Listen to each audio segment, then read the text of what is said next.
Hey guys, Pedro here to tell you about the latest from the Haunted Songs of Last Resort, out May 30th on Century Media Records. This album has 12 tracks, 41 minutes in length, and this is the band's 10th full-length studio album. They are a Swedish groove thrash metal band. Now, the design of the record is interesting because it presents two very different ideas of what the album feels and sounds like depending on how you interact with this record. And I'll give you my examples. At first glance, when I first started listening to this album, I was driving to work and you're not necessarily focused on the music. So throughout that experience, I actually felt like the album was very linear, and it actually became a little bit repetitive at times, with the sounds, the experiences, the textures being very uniform throughout the entire album. Then when I sat down and I actually paid attention to the record and I listened to the album, I saw a different kind of record. Yes, there are a lot of similarities between these songs from beginning all the way to the end. There is a sense of uniformity to the sound, specifically of the guitar sound, but there's still a lot of nuances within these tracks, built in and within these songs, that the record is a lot more dynamic than what appears to be at first glance. And it's just a matter of diving a little bit deeper into the record and understanding a little bit better what this album is all about.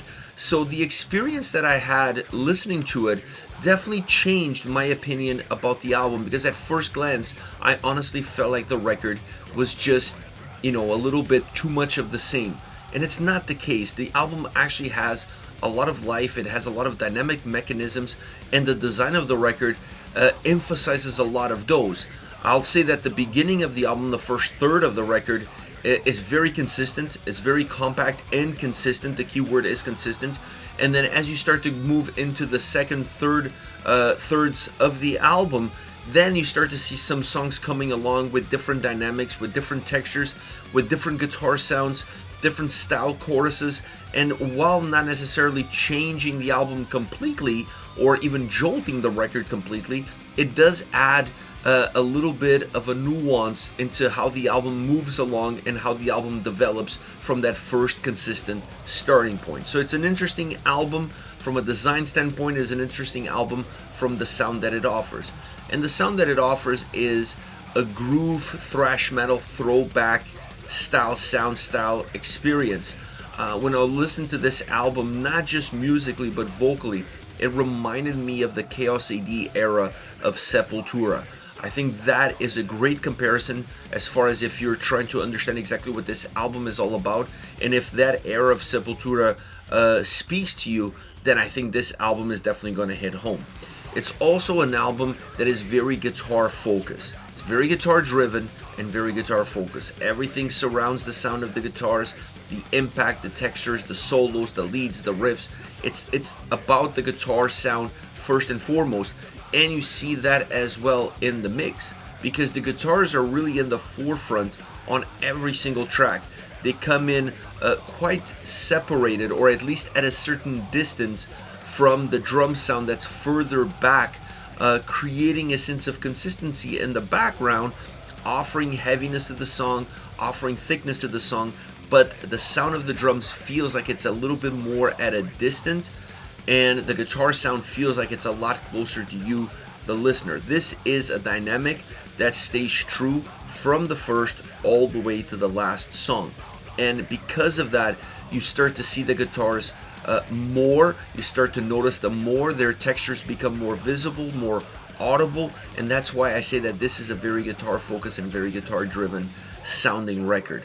Now, some of the riffs, at least the main riffs, the main sounds coming out of the guitars on every single song, there is a lot of consistency to it.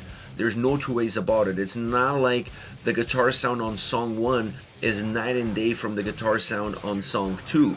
I felt like what had changed throughout this record, or what grew throughout this record, was the addition of a more either melodic, a more driven, a more rock and roll bass style sound on top of that more consistent sound and uniform sound that's already there.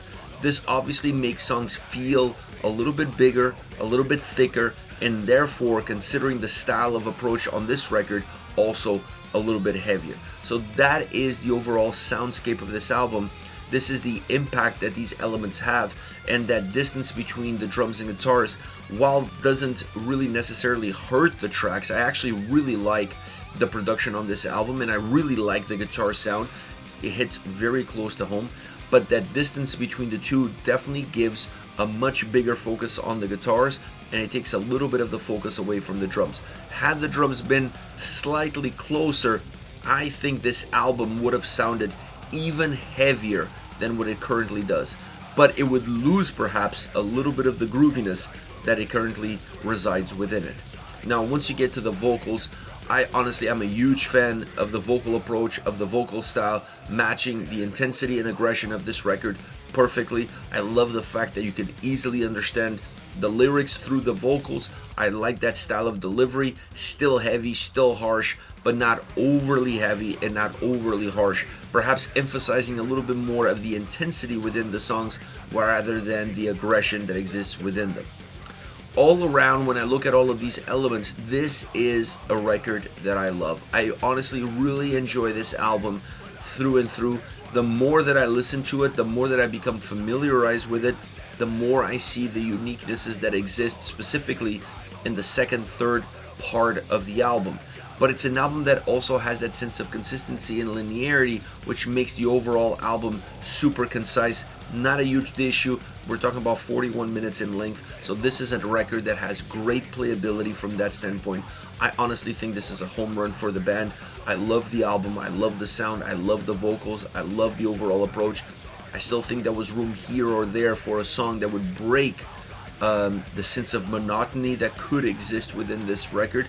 If you go back to some old school thrash metal sounding bands, or epic thrash metal bands like Metallica, Pantera, if you consider Pantera thrash, but even Testament, Exodus, very often within those records, while there was a sense of linearity throughout, there was always a song here and there that would break that monotony, that would break that linearity. And this album doesn't have that clear-cut defining song that does that.